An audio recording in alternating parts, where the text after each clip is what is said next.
از 2 تا 5 август дар шаҳри Абу-Даби, Амороти Муттаҳидаи Араб, қаҳрамонии ҷаҳон оид ба муҳорибаҳои омехтаи ғайрикасбӣ миёни наврасон ва ҷавонон баргузор гардид, ки шумораи зиёди варзишгаронро аз 48 давлати ҷаҳон ба ҳам овард. тими миллии санъати муҳорибаҳои омехтаи Тоҷикистон низ чун ҳамеша зери роҳбарии раиси федератсия бо ҳайати комил роҳии қаҳрамонии ҷаҳон шуда буд. Тоҷикистони азизро дар ин мусобиқа 30 нафар сарбаландона муаррифӣ намуданд.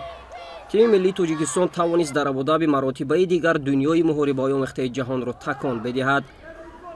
дастпарварони таҷмаф бо 13 медал, 6 нишони тилло, 3 медали нуқра ва 4 нишони биринҷӣ зинаи сеюмро дар ҳайати дастави миёни 48 давлати иштирокчӣ соҳиб шуданд.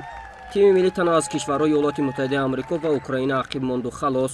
Ёқуб Искандарзода, Муҳаммад Саидзода, Санҷар Раҳматуллоев, Саялӣ Камолов, Ҷавоҳир Шодиев ва Нуршед Қувватов варзишгарони тиллоии мусобиқаи мазкур гаштанд. Ladies and gentlemen, please stand for the national anthem of Tajikistan.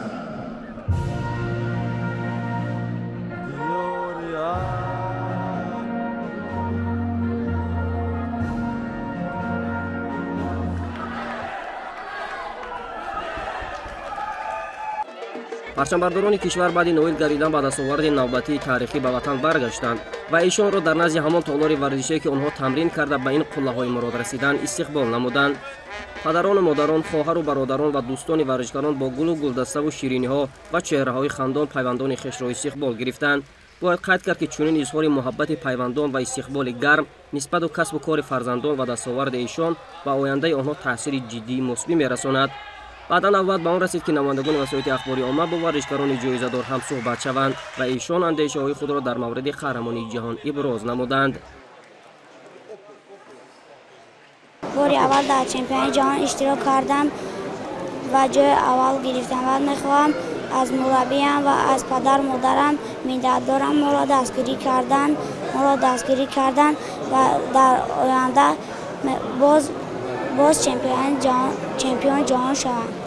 من غفور فابکر طول چند سال شد که تحت راهبری مربیان توسن و بختیار مشورزی میکنم و من امروز در چمپیونات جهان اشتراک کرده با در اونجا مرا 5 حریف انتظار بود که من 4 تا آن رو مغلوب کرده در یک تا آن شکست کنم و سزاوار جای سوم شدم و من دلمانده نیستم و زیرا که مسابقه ها آینده در پیشند و من در آینده مشق تمرین خود رو بسیارتر کردم سزاوار جای اول میگردم. مسابقه در سطح بسیار خوب بود و ورزشگران تاجیک ما بسیار خوب برآمد کرده. پرچم جمهوری تاجیکستان را در مقام سوم بلند برداشتم.